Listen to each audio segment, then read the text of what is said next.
Takže dobrý den u dalšího videa. Dneska jsem si v Bambuli koupil toto světýlko. Mohl jsem mít to místo týhle lišky.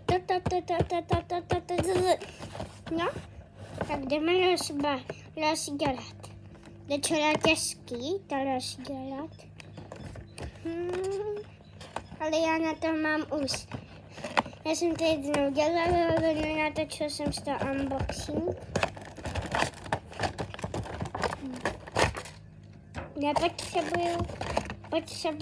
Nepotřebuju.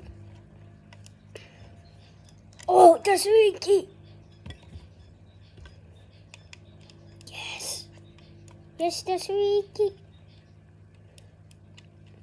To je škoda, že tomu očas ano nesvítí, ale to je hezký. A uši, a oči, a nos. A pod hlavou. Ale to je hezký.